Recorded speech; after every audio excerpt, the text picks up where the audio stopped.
Si el Señor no hubiera resucitado, entonces la palabra hubiera sido vana. Todo lo que Él había enseñado no hubiera tenido ningún sentido. Ahí se hubiera acabado todo. Pero la obra no terminó ahí, sino que la obra se perfecciona cuando Él sale victorioso de aquella tumba.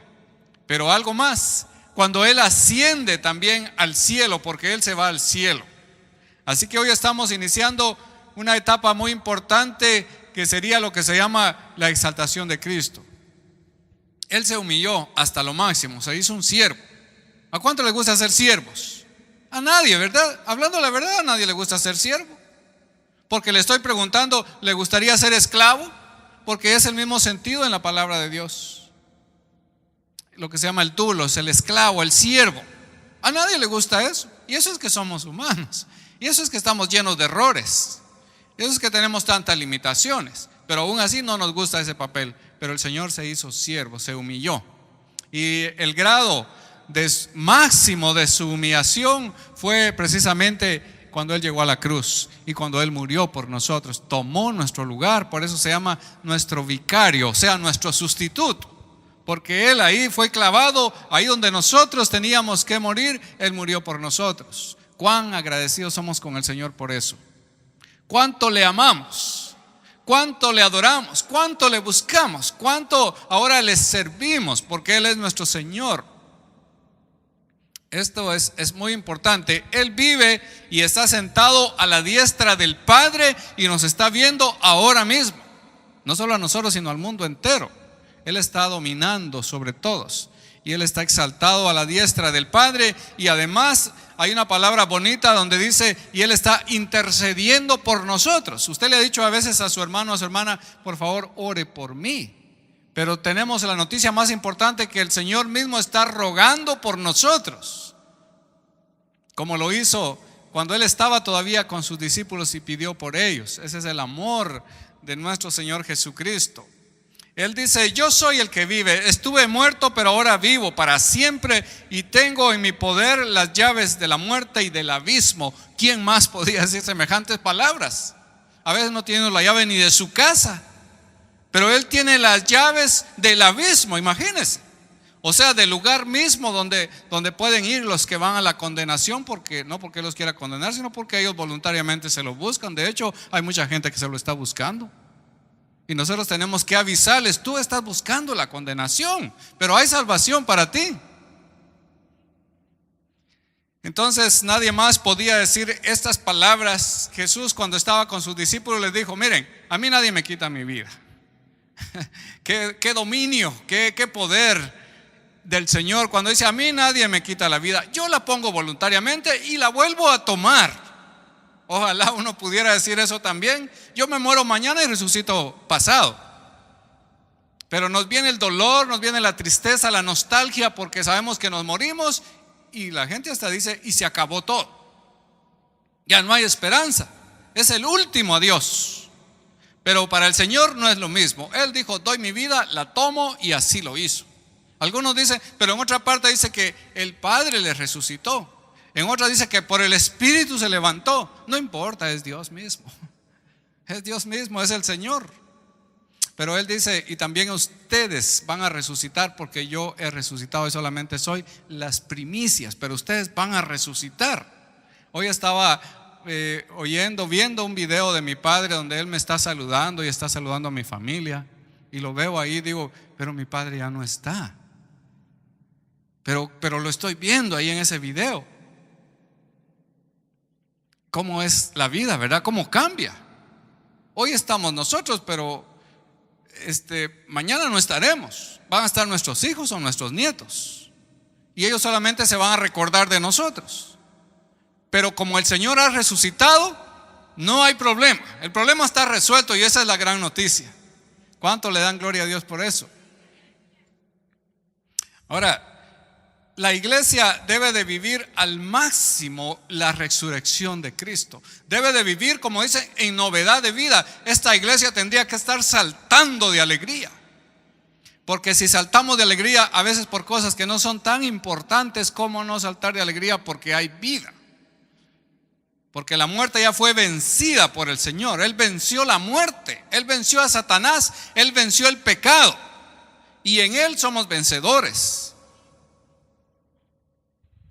Ahora, en el libro de Lucas capítulo 24 dice: el primer día de la semana, muy de mañana, vinieron al sepulcro trayendo especias aromáticas que habían preparado, y algunas mujeres que iban con ellas. O sea, las que llegaron al sepulcro fueron unas mujeres,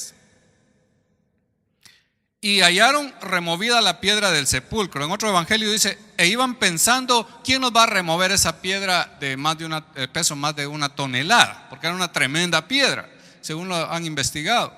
¿Quién va a remover tremenda piedra? Entonces, pero hallaron que esa estaba removida, y entrando no hallaron el cuerpo de Jesús, o del Señor Jesús. Aconteció que estando ellas perplejas por esto, he aquí se pararon junto a ellas 2 varones con vestiduras resplandecientes, y como tuvieron temor y bajaron el rostro a tierra, entonces los ángeles les dijeron: ¿por qué buscáis entre los muertos al que vive? No está aquí, sino que ha resucitado. Acordaos de lo que Él mismo os habló cuando aún estaba en Galilea.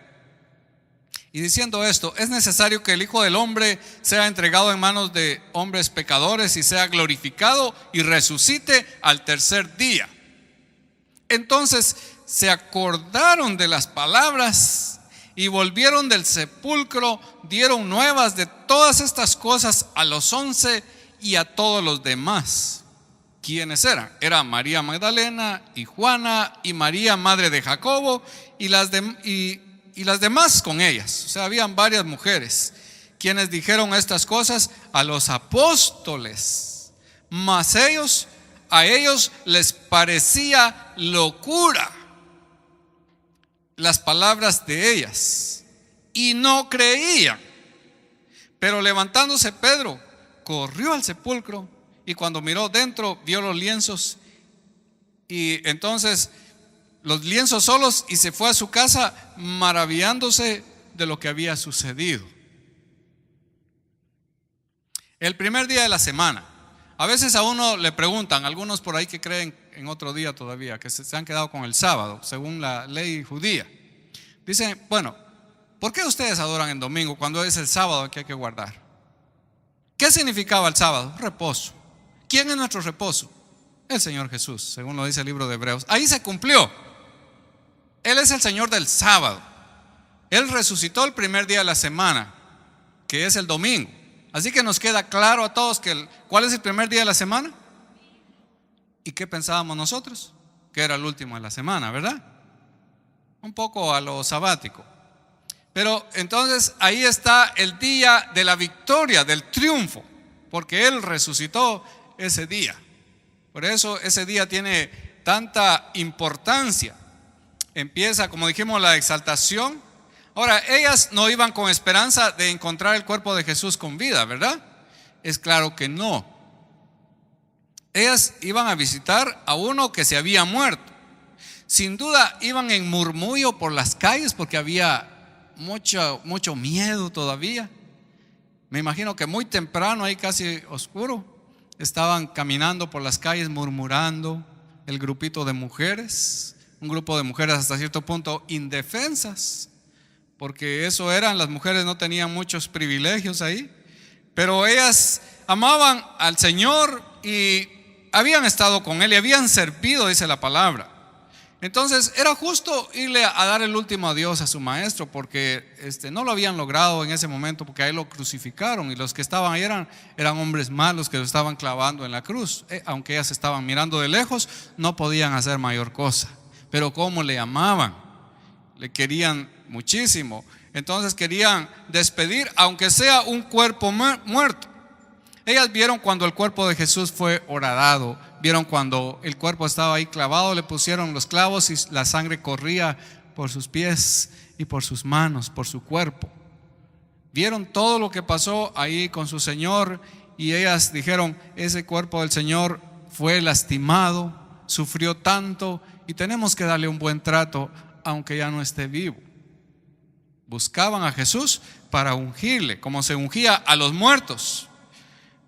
Y Sin embargo, aunque su decisión no era la mejor, a veces cuando la intención es buena, aunque la acción no sea la correcta, de alguna manera Dios la premia. Y en este caso sí que la premia en grande, porque estas mujeres son utilizadas por Dios para llegar antes que cualquier otra persona ahí al sepulcro y enterarse de la buena noticia.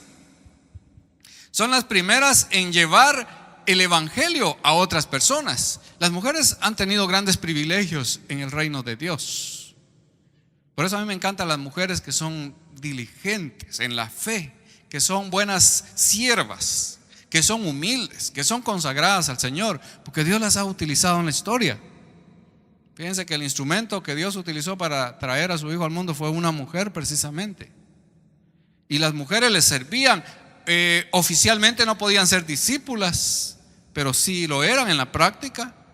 Y aquí son las que tienen ese tremendo privilegio, aunque van un poco o bastante equivocadas. Sin embargo, no dice Dios, es que ustedes, miren, ustedes no merecen nada porque ustedes vienen a buscar un cadáver. Y por eso, váyanse de acá. No, les da el privilegio. Dicen, ok, ustedes vienen a buscar a un señor que está muerto, pero yo les voy a decir otra cosa. Alégrense porque Él está vivo. Y ustedes son las primeras que lo saben. Ustedes tienen la primicia.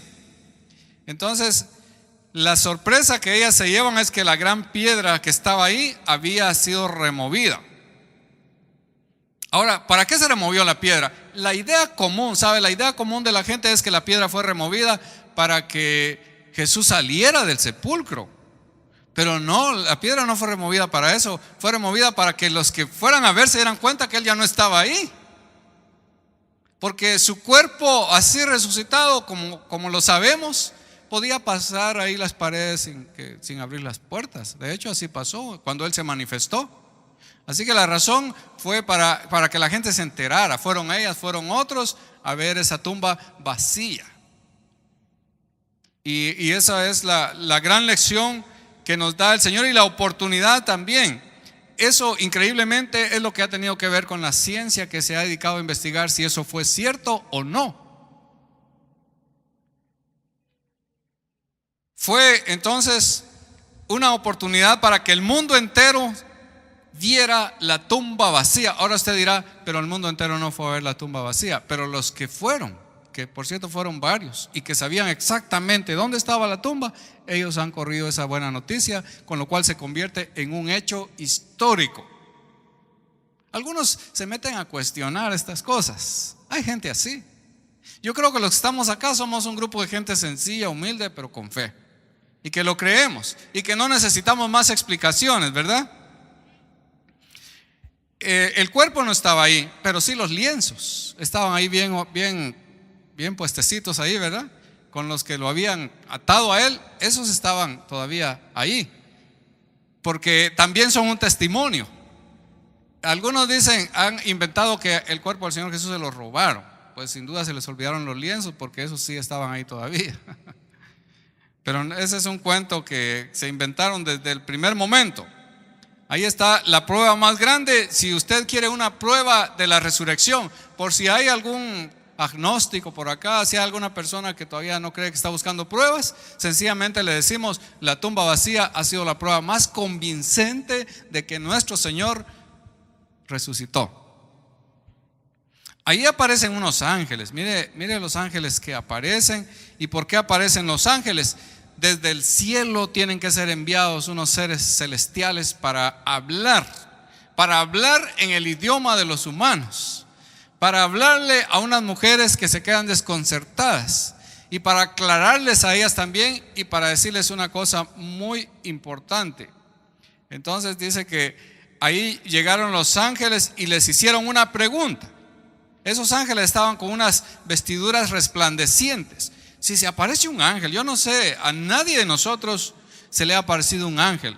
Si a alguno de aquí me dice que se le ha aparecido un ángel, casi le podría decir que usted es mentiroso o mentirosa, porque no es cierto. O sea, hay que ver esas manifestaciones de los ángeles, y eran cosas tremendas, impactantes, que la gente hasta se caía al tener una visión de esas. Entonces, los ángeles tienen ropas resplandecientes, hay una iluminación total. Porque cuando Dios se presenta siempre hay demasiada luz, porque Él es luz. Y entonces las mujeres no se podían poner así a platicar con los ángeles y a preguntar ustedes quiénes son, de dónde vienen, sino que ellas bajaron su rostro, estaban asustadas. ¿Y qué les preguntan los ángeles a ellas? ¿Qué les preguntan? ¿Tienen su Biblia abierta? ¿Qué les preguntan? Ajá. ¿Por qué buscan entre los muertos al que vive? O sea, no se descarta que es el lugar de los muertos, pero que la tumba, que el sepulcro no pudo contener al Señor Jesús, sino que Él resucitó. ¿Por qué buscarlo entre los muertos? Dicen que hay muchos que todavía están buscando a un Señor que está muerto. Si bien es cierto, muchas personas famosas se han muerto. Estaba oyendo por ahí de 3 sepulcros importantes que hay en el mundo, que la gente quiere visitarlos. Y cuando van ahí se sorprenden, dice, wow, aquí están los restos de este famoso líder religioso o con otra influencia en el mundo. Aquí descansan sus restos, que todavía ni están, porque algunos de ellos tienen ya miles de años. Pero ellos se quedaron ahí porque eran humanos y eran limitados como cada uno de nosotros. Pero el Señor no se quedó ahí. Por eso Él dice, ¿por qué buscan entre los muertos al que vive? Y tiene que refrescarles la memoria. ¿Cómo les refresca la memoria? Ustedes pueden ver ahí la palabra de Dios, tan sencilla, pero que a veces nuestros ojos y nuestro corazón ante esa palabra se cierran, o por lo menos se vuelven indiferentes, al extremo de que se lee como leer cualquier historia, no como algo vivo. Pero miren lo que dice: no está aquí, ha resucitado. Y luego la palabra clave dice: acordaos, acordaos, recuérdense. Que es una cosa que uno necesita que se la digan constantemente. Recuérdate, recuérdate lo que Dios ha hecho contigo. Recuérdate cómo Dios te ha tocado. Recuérdate cómo Dios te ha hablado. Recuerda lo que ha pasado en tu vida. Recuerda lo que has vivido en esa relación con el Señor. ¿Y qué te pasa ahora? ¿Ya se te olvidó? Y lo que les había enseñado, Jesús se los había dicho. Es necesario que el Hijo del Hombre padezca. Al Hijo del Hombre lo van a matar, pero Él va a resucitar el tercer día.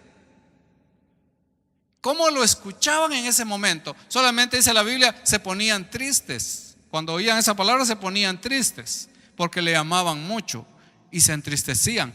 Yo no sé si el tanto cariño que le tenían o qué había pasado con ellos, pero no se daban cuenta de lo que les estaba diciendo. Al tercer día el Hijo del Hombre va a resucitar. Y por eso el ángel les tiene que refrescar la memoria y decirles: acuérdense entonces que Él se los había dicho, que Él lo habló cuando estaba en Galilea diciendo, y les pone ahí literalmente las palabras, y usted hasta las puede buscar en otros evangelios. Es necesario, y oiga bien la palabra, necesario. Es necesario que el Hijo del Hombre sea entregado en manos de hombres pecadores y que sea crucificado y resucite al tercer día. Eso es el evangelio. Era necesario que Él sufriera.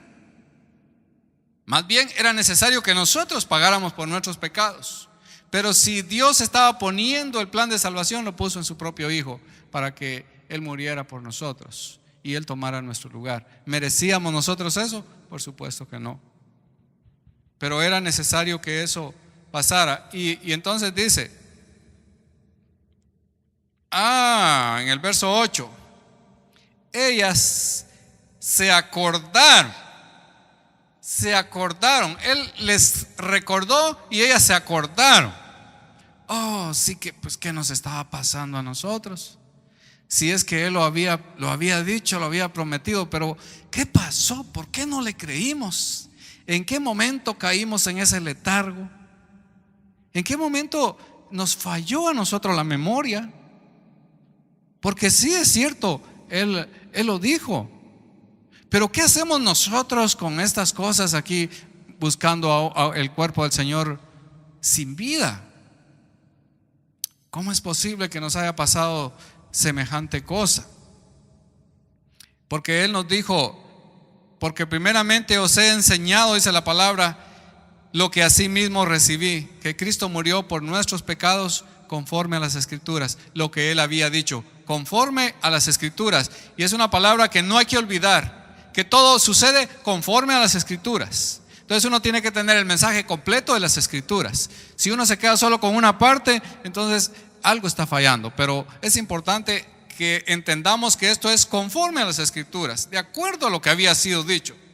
Dice que Él fue sepultado, pero que resucitó al tercer día, y otra vez conforme a las Escrituras.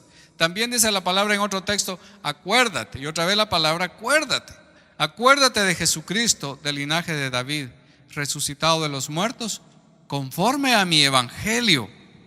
Todo sucedió entonces literalmente como el Señor lo había enseñado. Oiga bien el mensaje que tenemos acá. La palabra del Señor se cumple, se ha venido cumpliendo. Se cumplió en lo más esencial, que era que Él viniera a este mundo. Él vino a este mundo. Se cumplió en que Él llegó a la cruz. Se cumplió en que Él fue sepultado. Y hasta dice la forma en que tenía que ser sepultado, lo dice la palabra del Señor. ¿Cómo se cumple el mensaje? Pero también se cumplió en la resurrección. Pero también dice Él, ustedes se ponen tristes porque yo los voy a dejar y me voy a ir. Pero es necesario que yo me vaya, para que yo vaya y les prepare un lugar también a ustedes. Entonces se siguió cumpliendo eso en la ascensión del Señor, porque Él se fue al cielo. Así lo dice el escritor Lucas, y lo confirma la palabra del Señor. Él se fue al cielo. Entonces ellas vuelven en sí, y dice, claro, pues buscábamos un cadáver, imagínense. Vamos y se lo recordamos a los demás, porque también aquellos no han vuelto en sí. Ellos pensaron que todo se acabó. Miren, tan bonito que era andar con el Señor, que íbamos por aquí, que íbamos por allá, que comíamos con Él, que nos invitaban a comer, porque los invitaban a comer, que les echaban dinero en su bolsita, la bolsita que llevaba el ladrón de Judas, que Él hacía milagros, sanaba a las personas, tan bueno que era el Señor. Qué cosas hermosas hizo el Señor cuando estábamos con Él. Nos encantaba estar con nuestro maestro, pero todo se acabó. Lo mataron. Todo se acabó. ¿Qué más nos queda? Volvamos a nuestras tareas. Pedro fue el que le dijo a los demás, síganme los buenos, como dijo aquel, ¿verdad? Volvió a la pesca, los demás fueron a la pesca otra vez. ¿De dónde los llamó el Señor? De ahí precisamente. ¿Qué pasó con ellos? Se atrofió su memoria espiritual. Un tremendo error. Eso es un error garrafal. Y entonces ellas van y se lo recuerdan a ellos y les dicen, el Señor es resucitado. Y aquí se vuelve un corre-corre, porque todo el mundo empieza a correr al darse cuenta de la noticia. Como tendría que estar el mundo corriendo hoy también de alegría porque el Señor ha hecho esto. Pero todos empiezan a correr, las mujeres salen corriendo, salen disparadas de ahí, como dice, y se van a contárselo a los 11. Y aquellos se vienen corriendo también a ver la tumba del Señor. Ahí viene Pedro y Juan, como en una competencia, pero dice que Juan era más veloz y llegó primero al sepulcro y no entró. Solamente vio desde afuera y dijo, sí, en realidad el cuerpo del Señor no está acá, pero no vio más. Pero Pedro llegó después y él sí se metió. Y entonces aquellos que iban camino a Emaús, que también iban comentando todas las cosas buenas del Señor, todo eso lo iban platicando, dice cómo era de hermoso el evangelio del Señor. Ellos también, cuando se dan cuenta, cuando Él se les aparece y lo reconocen y luego se desaparece de su vista, entonces se van corriendo otra vez de regreso. O sea, la buena noticia siempre son así, ¿verdad? Cuando hay una buena noticia, todo el mundo dice, hay que correr, hay que llevar esta noticia. Todos quieren dar la noticia primero, ¿no es cierto? Quieren tener, como dicen, la primicia. Y eso es lo que sucede en ese momento. Ellas van felices, ellas son las primeras que predican el evangelio. Apariciones de Jesús, el Señor se había aparecido muchas veces después de resucitado. Y eso es algo que usted lo tiene que tener claro, porque cuando uno le pregunta, ¿y cuál es el mensaje que usted tiene? ¿Qué mensaje tiene usted? Piense en este momento, como creyente en el Señor, como seguidor de la palabra del Señor, ¿qué mensaje tengo? Si me preguntan qué voy a contestar, el Señor se apareció muchas veces. El Señor se apareció a María Magdalena, se apareció a las otras mujeres, a Pedro, a 2 de sus discípulos, a 10 de sus apóstoles, a Tomás y a los otros apóstoles, a 7 apóstoles, a todos los apóstoles en 2 ocasiones, a 500 hermanos, a Santiago, a Pablo. ¿Y a nosotros? ¿Se le ha aparecido el Señor a usted? ¿O usted todavía está solamente con los comentarios que algo pasó ahí, pero usted no conoce al Señor? Históricamente se puede comprobar que Él ha resucitado. De hecho, quiero decirle que hay muchos ateos que no creen en esto del Evangelio y se han metido a investigar profundamente, y la mayoría de ellos han terminado postrados ante el Señor, porque las evidencias son tan grandes que no lo han podido negar y han creído en el Señor. Hay hasta predicaciones de ellos, dicen: yo no creía, pero cuando lo investigué comprobé que el Señor realmente ha resucitado. Pero el creer en el Señor no es solamente el resultado de una investigación. El creer en el Señor, el conocer al Señor, es el resultado de una experiencia.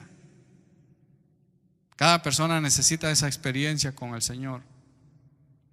Para conocer y sentir al Cristo resucitado es necesario postrarse en actitud de fe, en adoración de corazón. Quiero decirle, estimado oyente, hombre o mujer, que si usted no tiene un corazón para entregarse al Señor, humillarse delante de Él y adorarlo y pedirle que Él esté en su vida, usted no va a conocer al Cristo resucitado. Eso pasa solo cuando uno le dice: Señor, aquí estoy, aquí me tienes, te reconozco como mi Señor. Nadie más lo va a conocer de otra manera. Es necesario entregarse, es necesario dejar el orgullo, es necesario dejar sus pasiones, es necesario dejar sus intereses. Es que yo tengo mis intereses y por eso no puedo buscar al Señor. El que no esté dispuesto a dejar realmente todo eso como prioridad número 2, pero poner al Señor primero, no lo va a poder conocer ni lo va a identificar como el Cristo resucitado. Pero conocerlo a Él es una experiencia muy grande. Cuando Él ascendió al cielo, Él dijo que Él vendría otra vez. Y sabe una cosa, que las mujeres vieron los ángeles, después vieron al Señor. Mucha gente pudo ver al Señor resucitado. Ahora la pregunta es: ¿y nosotros le podremos ver algún día? Quiero decirle que sí. Por cierto que sí le veremos. La palabra lo dice. Yo me estoy imaginando cuando yo vea al Señor. En serio, me lo estoy imaginando. Estoy pensando cómo va a ser el Señor cuando yo lo vea, porque el Señor me da el privilegio de verlo cara a cara. Por cierto que estoy consciente que no merezco, pero por su misericordia le voy a ver. Y dice la palabra: y todo mundo le verá, con la diferencia que unos le verán para recibir esa bienvenida al reino de Dios y otros el rechazo, que es un mensaje que a veces no nos gusta decirlo, y las iglesias lo han alivianado un poquito. Por eso dicen que algunas iglesias predican un evangelio light, porque es un evangelio que lo acomodamos. Ay, es que para no herir susceptibilidades. Ay, es que para no molestar a esta gente de sociedad. A mí qué me importa todo eso. Lo que la palabra del Señor es la verdad, y eso es lo que tenemos que decir. Que algunos verán al Señor y les causará mucha alegría, y a otros les dará un pánico terrible que nunca se les acabará. Pero si usted es una persona que hoy se humilla delante de Dios, hoy que es su oportunidad, eso le servirá de un gozo que nunca terminará. Por eso la palabra del Señor dice: entra en el gozo de tu Señor.